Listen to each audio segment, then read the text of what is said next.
recording and everything, so let's just do it. Hey, welcome everybody to the Sustainiacs. I'm Michael Vincent. I'm the Sustainiac every week. My guests are always Sustainiacs too, but not on the show. My guest Sustainiac is Mike Hemman, and he is president at Netafim over, well, I guess it should just say North America, right? But it says Canada and USA, correct? Yeah, that's right. Yeah, I lead the business for Netafim. We're an agricultural irrigation company, global company, but I lead our business here in North America. And Netafim's part of a larger company called Orbia that is focused on sustainability in many different arenas, many different industries, et cetera. But we are the precision agriculture side of Orbia. Oh, okay. Fantastic.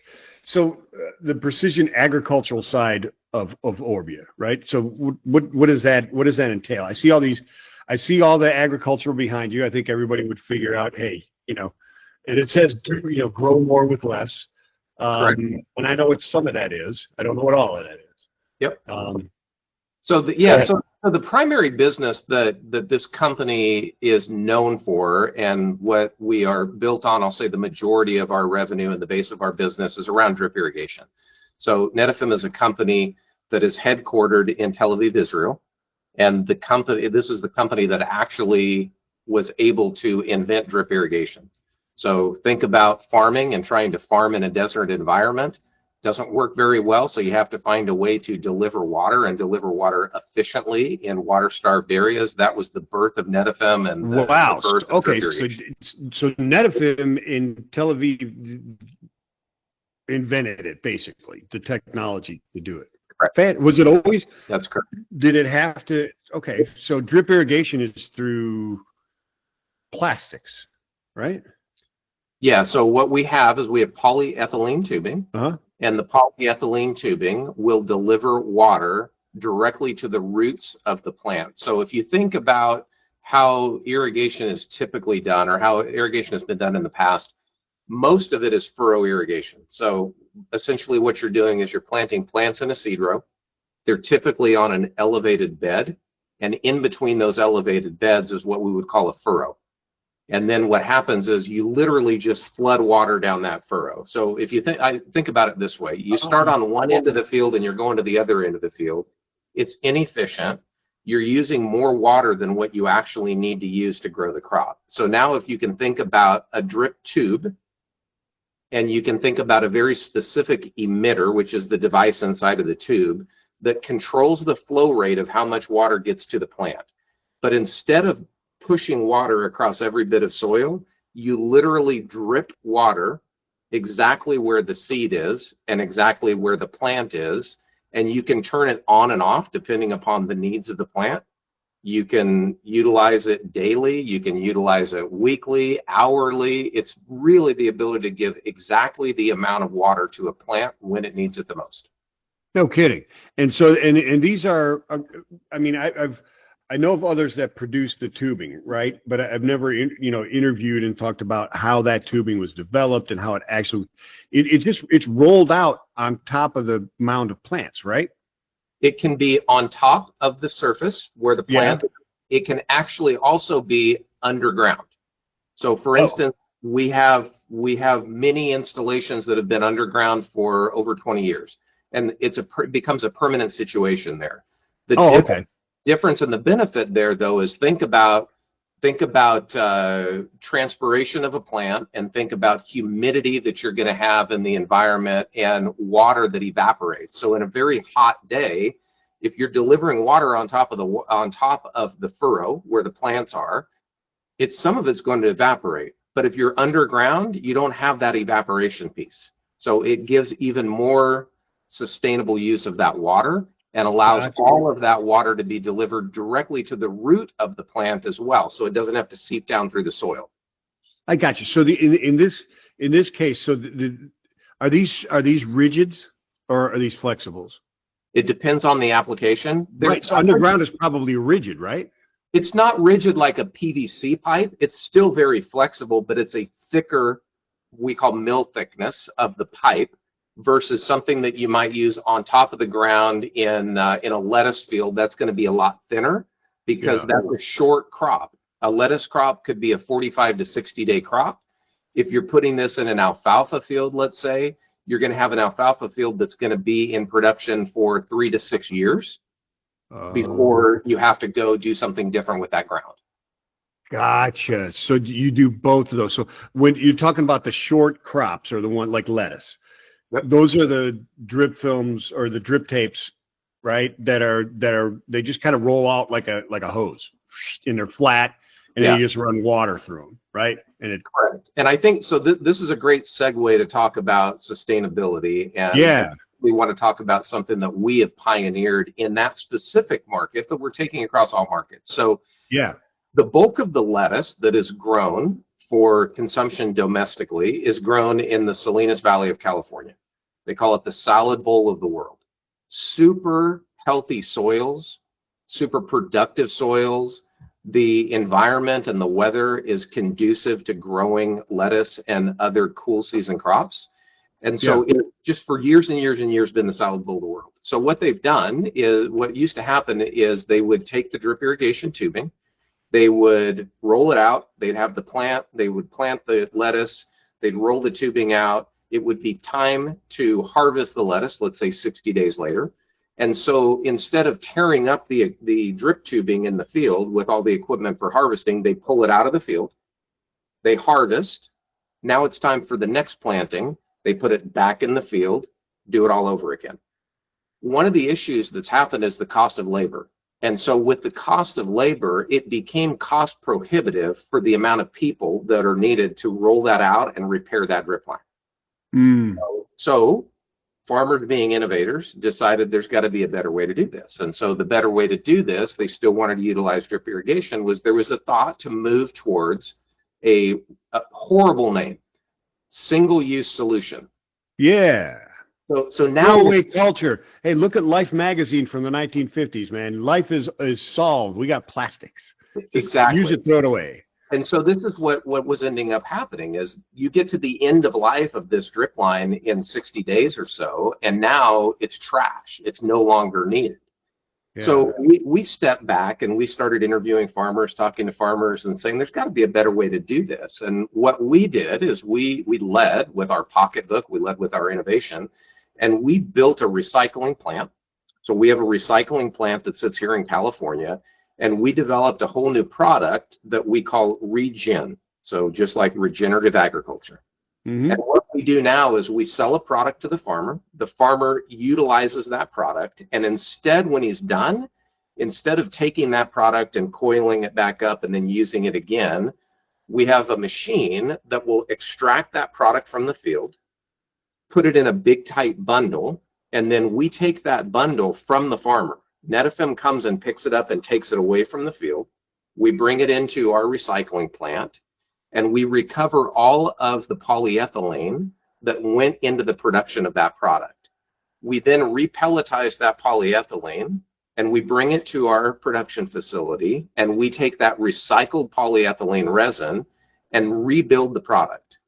Then we ship that same product back out to the farmer as a cycle, so that over and over and over again, we can recover the polyethylene that's being utilized within these drip tubes.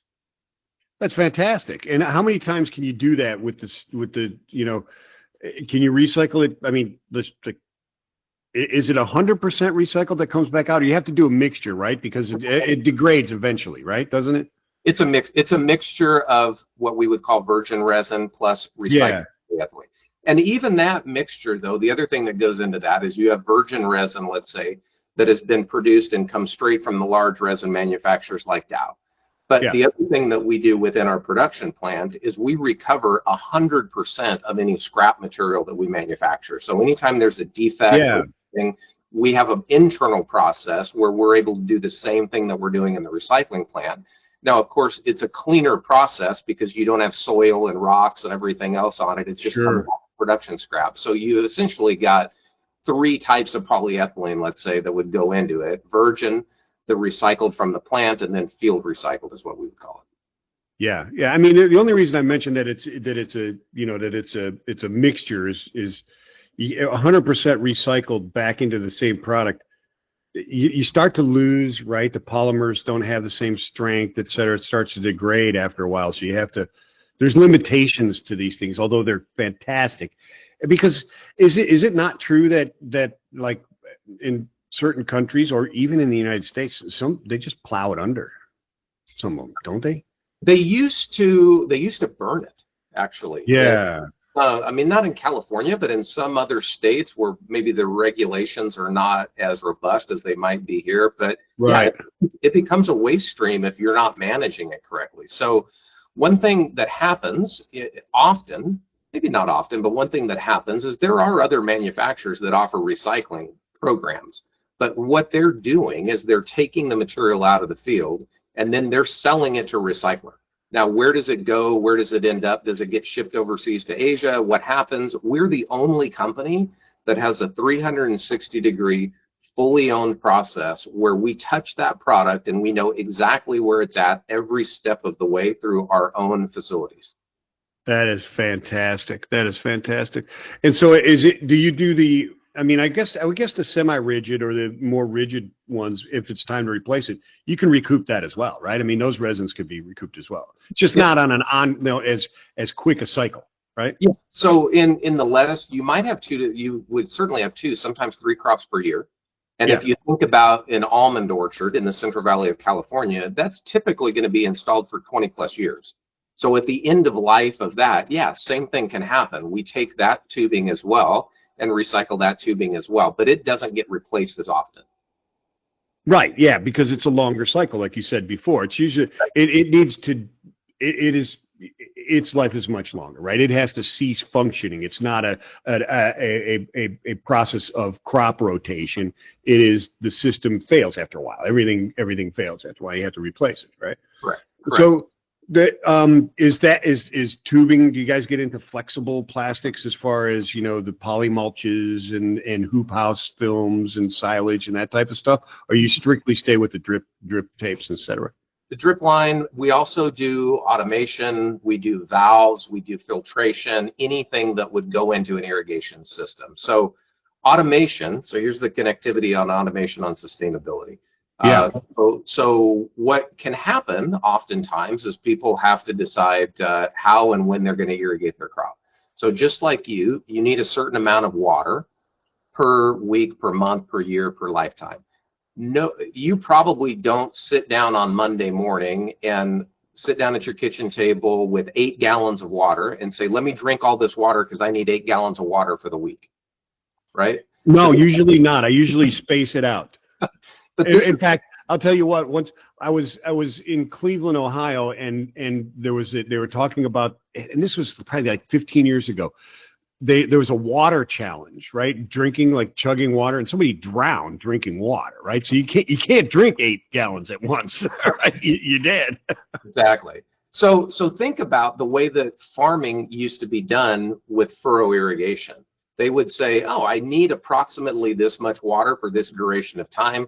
I'm going to put a whole bunch on all at one time. And then in another week, 2 weeks, I'll put a whole bunch on again.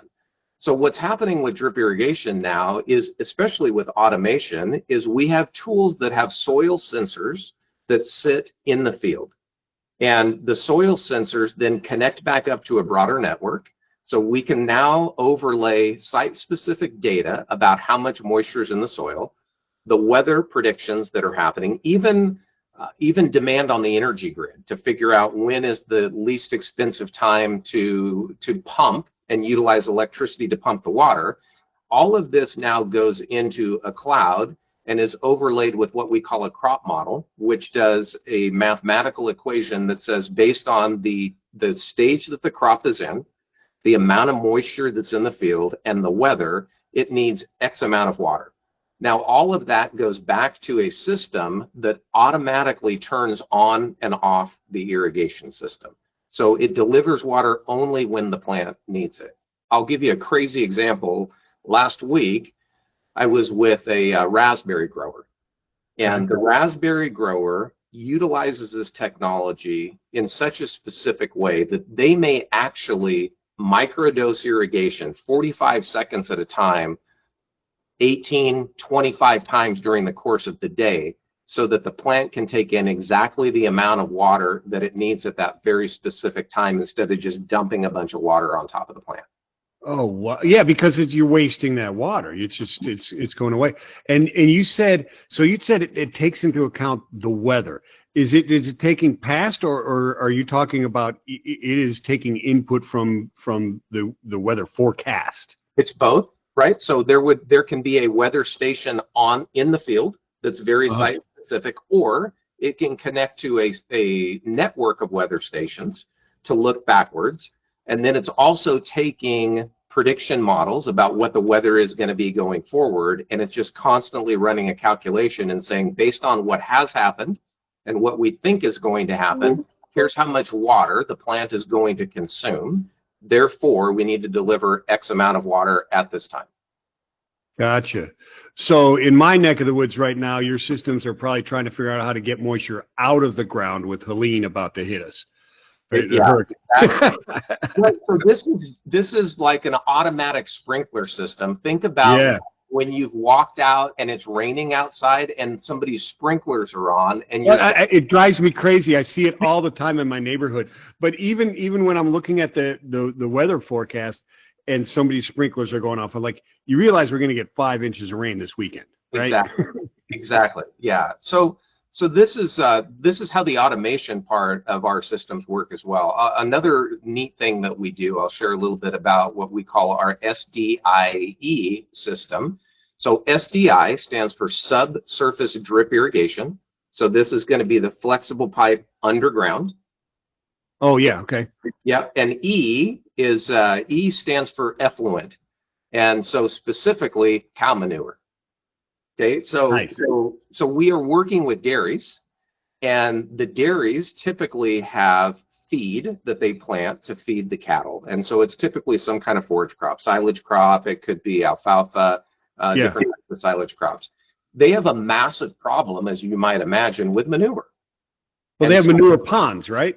They have manure ponds. They will also dry the manure and spread it on top of the field, and it actually has nitrogen inside of it, so it can be a fertility source. So what we've done is we've developed a solution where we can take that water out of that pond that is actually super rich in nutrients. Yeah. Using this same automation technology, let's think about it simply, one pipe of manure water and then one pipe of fresh water. And the computer knows exactly what the dosing should be, like the percentage of manure water to fresh water. Oh wow. The valve moves, it inserts this into drip irrigation tubing that now is delivered to the plant underground. So a couple things happen. One is, if you're putting dried manure on top of the soil, you're going to have greenhouse gas emissions. You are now able to deliver this underground, so you're not releasing greenhouse gas emissions into the environment. All of this is staying underground.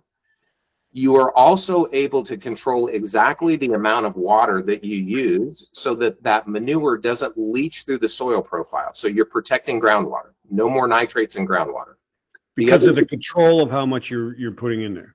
Yeah, otherwise these crops might be flooded. And if you flood irrigate this crop, I mean, you can't tell flooding. You're washing away all that manure. You're washing away all the manure. Yeah. And it's going into the groundwater.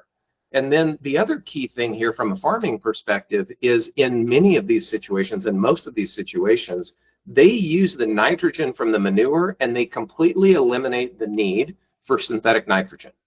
So that's a cost benefit for the farmer, of course, but it's also an environmental benefit because we need less synthetic nitrogen.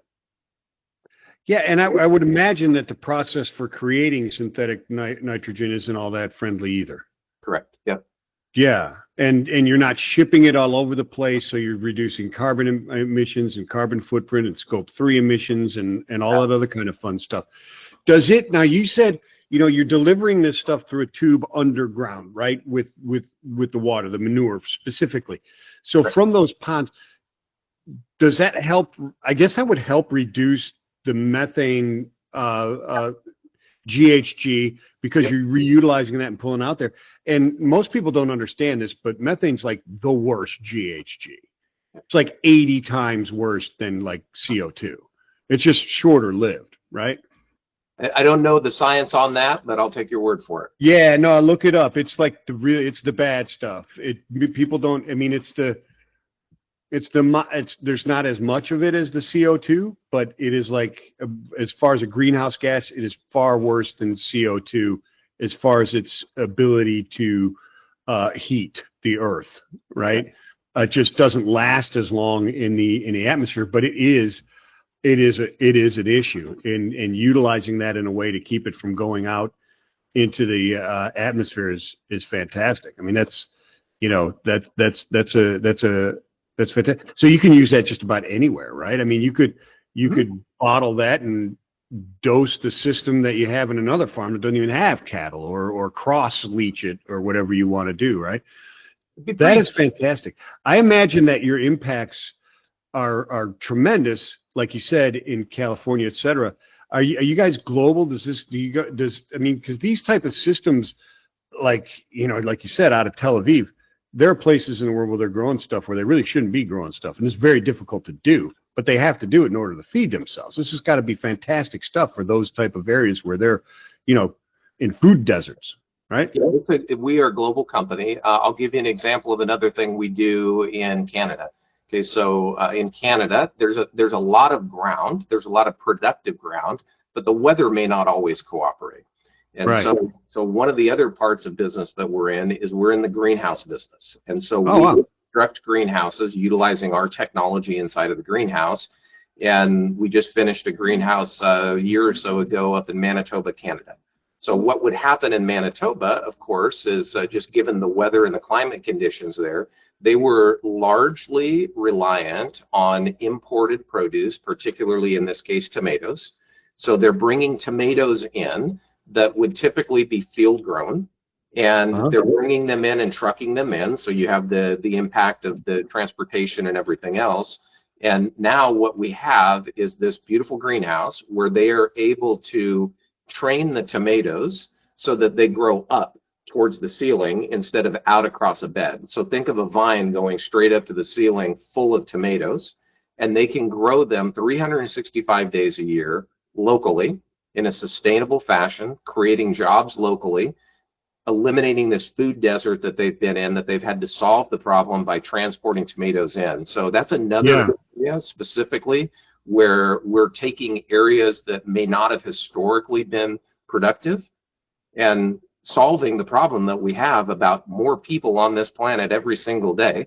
And by 2030, we're going to need to be able to produce a lot more food with less water, with less fertilizer, with less land. So we've just got to be more productive on every single acre to be able to feed the growing population. Yeah, I mean, when I hear, like a hot house, I think of a bow house, right?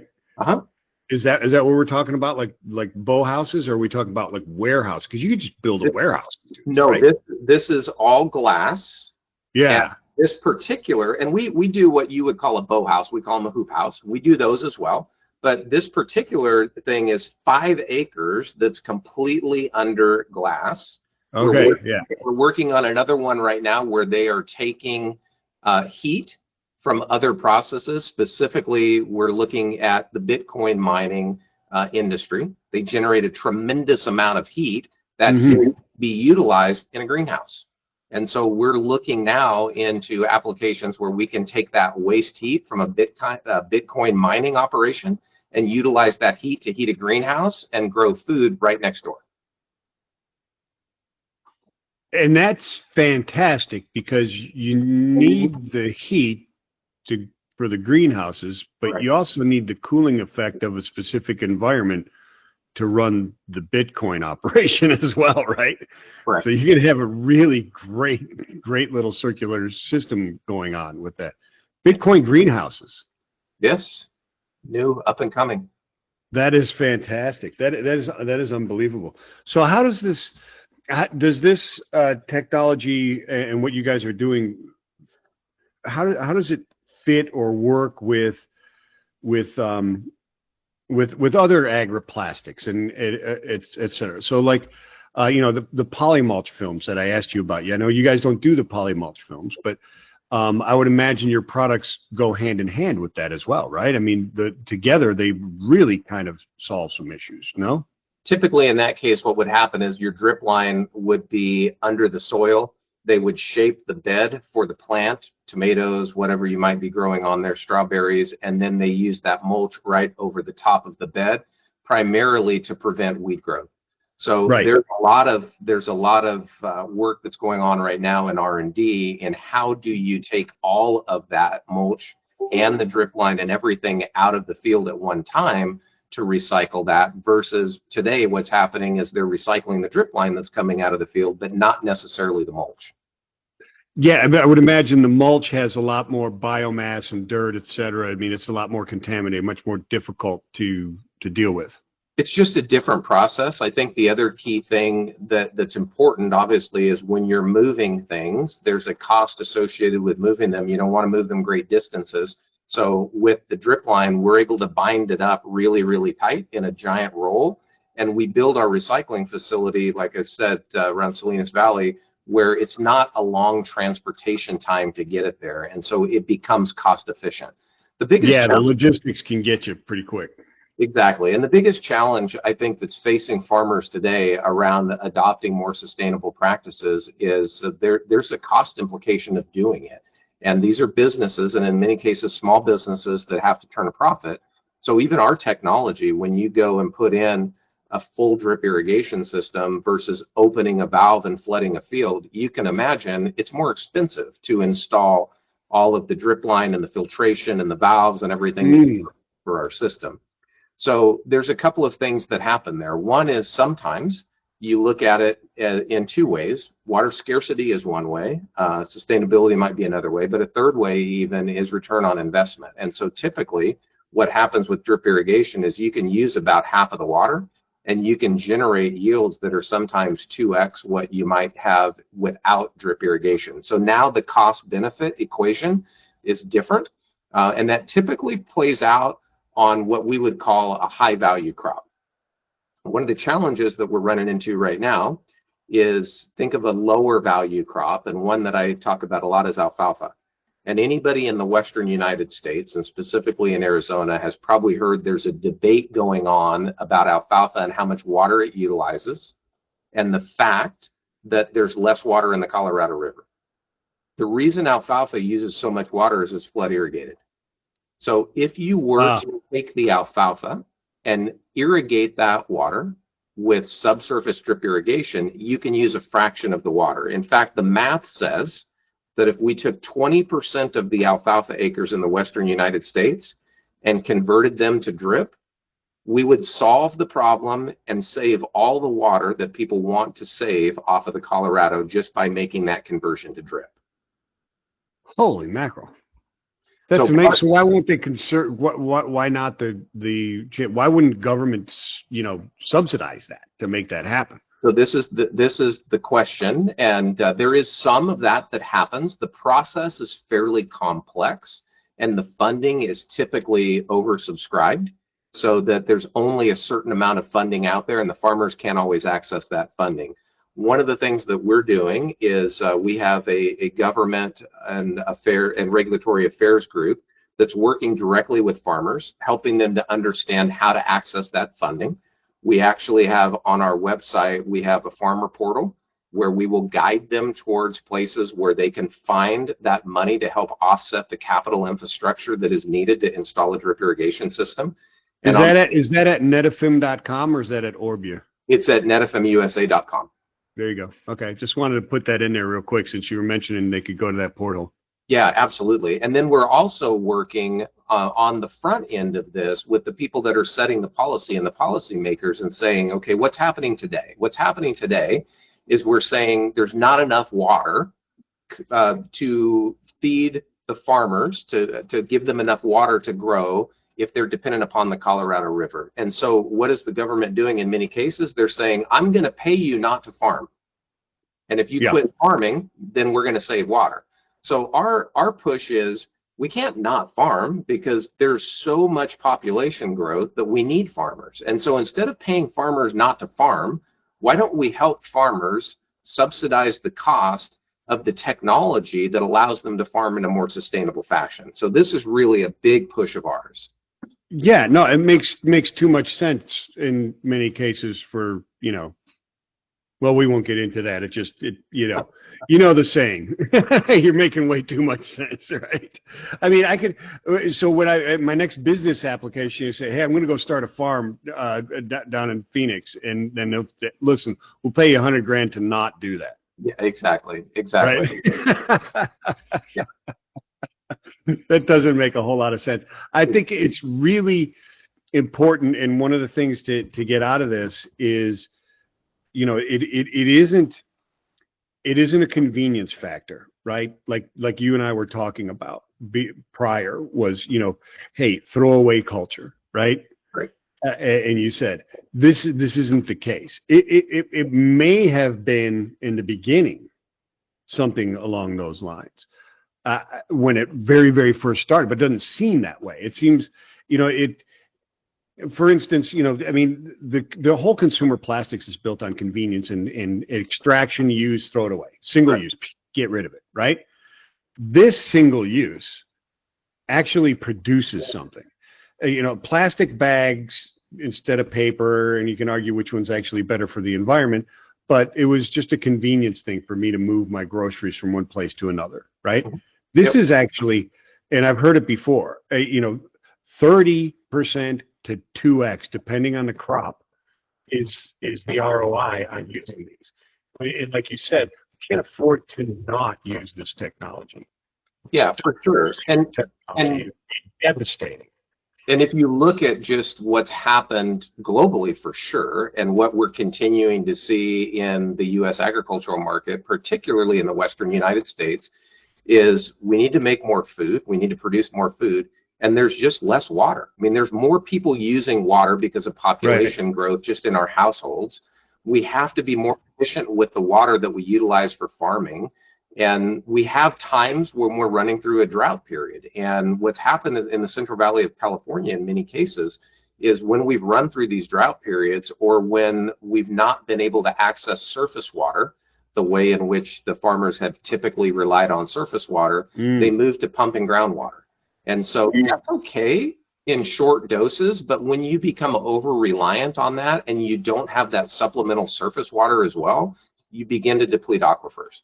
And so, again, this means we need to start irrigating or continue irrigating in a more efficient way.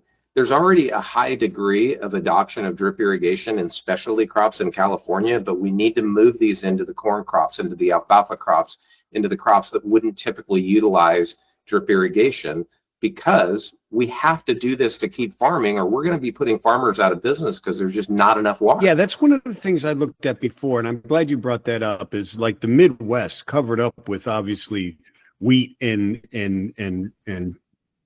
corn. It's just not, this technology isn't used typically in that. Is there a reason why they haven't adopted this, and why it's kind of they lag?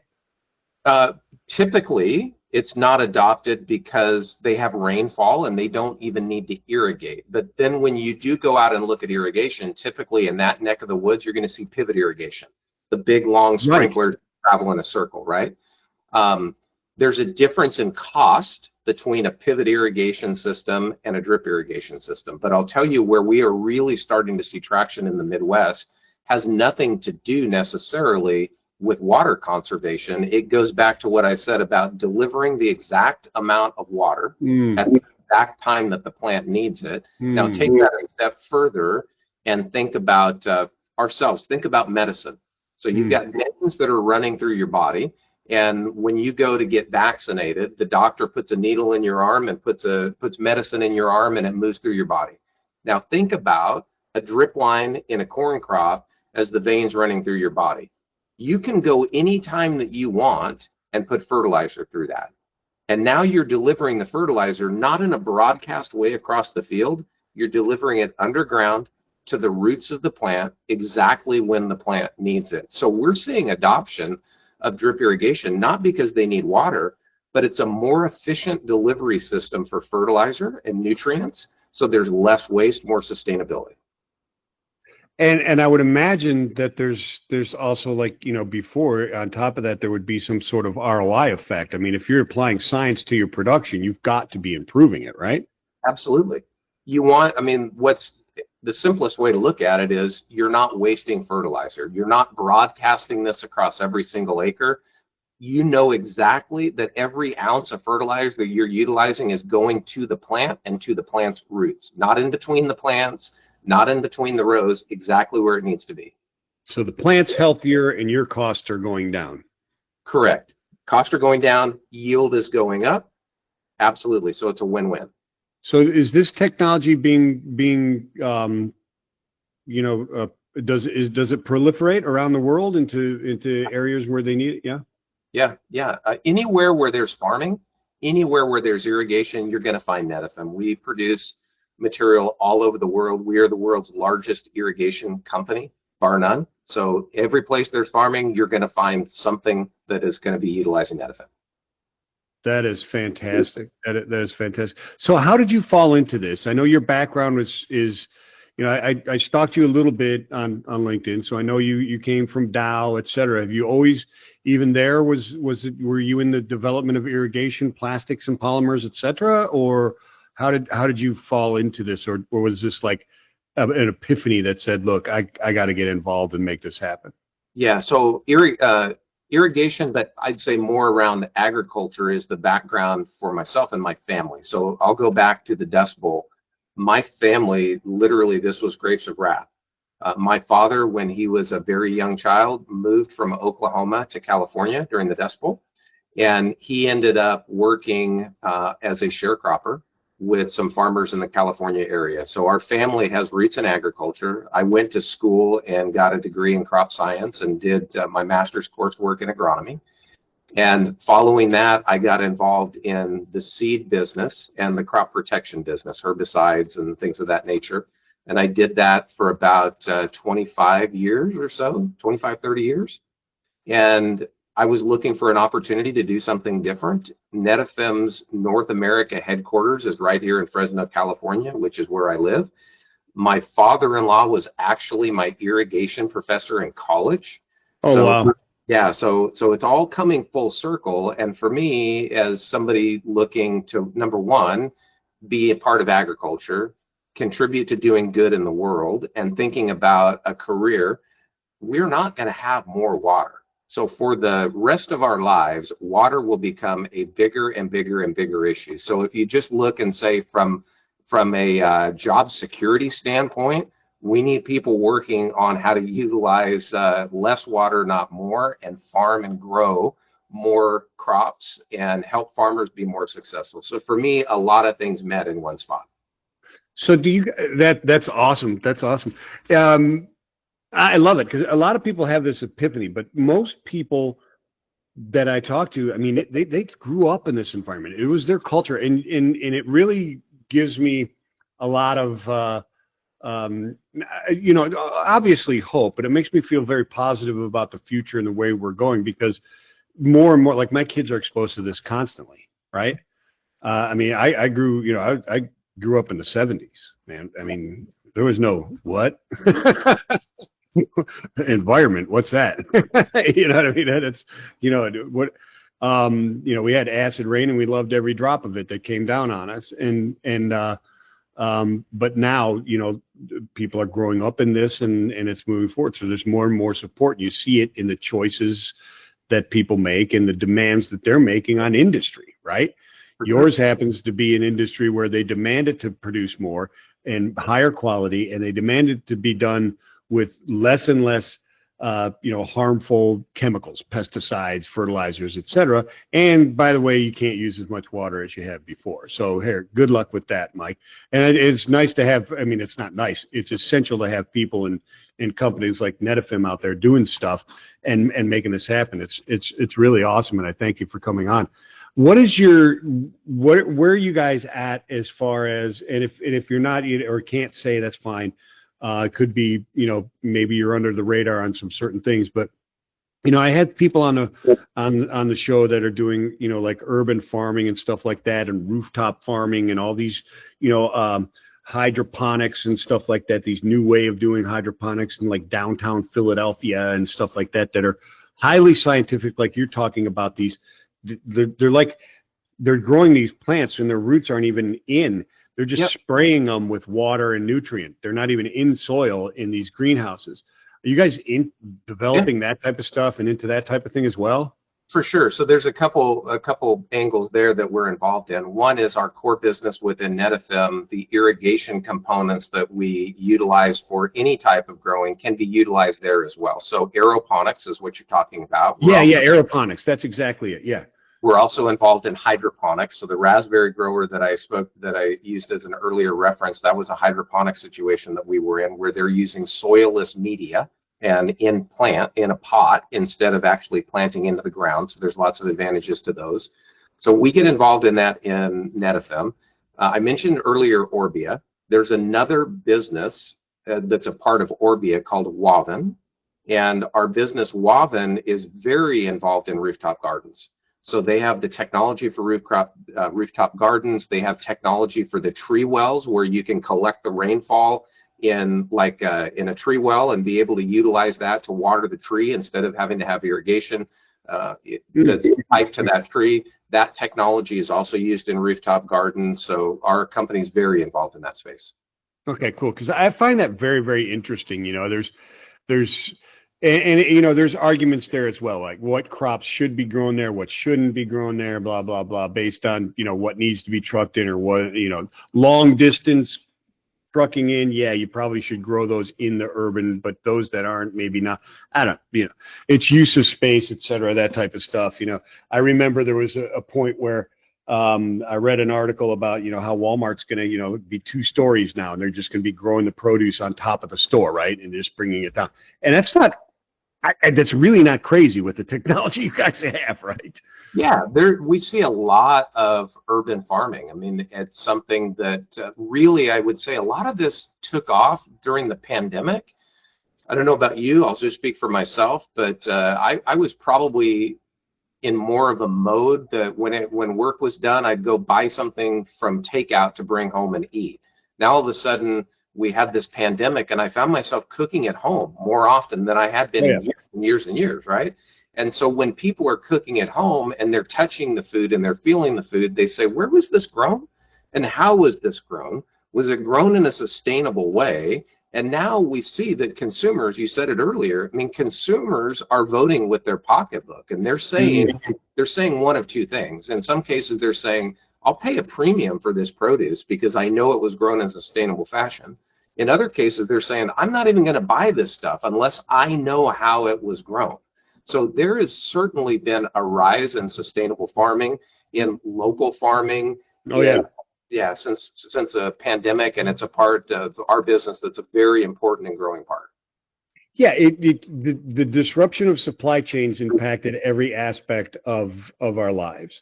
Yes. And certainly, nearshoring of manufacturing or, supply chain for raw materials, parts, etc. That's, hey, buy local produce, right? Same thing. Nearshoring, near agriculture, I guess you want to call it, or something like that, right? Exactly. Is important to be, or grow it yourself in the backyard, right? Yep. It's tremendous stuff. So, any last thoughts you want to send out there, Mike, or plug, or what's coming up with Netafim? No, I just say that the thing I'll leave people with is, I'm a quote guy, and I'm probably going to mess this one up, but I'll do my best. There's a We'll quote. blame it on someone else. Yeah, exactly. There's a quote out there that talks about what we need as human beings, and they say there's a few times in your life you're going to need a doctor, you're going to need a lawyer, you're going to need a policeman, but every single person on this earth, every day, 3 times a day, needs a farmer, because we all need to eat. So there's a lot of people that are a bit, I'll say, disconnected from the day-to-day and the food supply in terms of having to do the work. But everybody is connected to our food supply in some way, shape, or form. So I just encourage people, support your local farmer, vote with your pocketbook, buy the sustainable brands, buy the sustainable produce. There are choices, and we all have choices. Fantastic stuff. I appreciate it very much, Mike. Everybody, hey, thanks for downloading and supporting the Sustainiacs, and we'll catch you next time. Peace and love.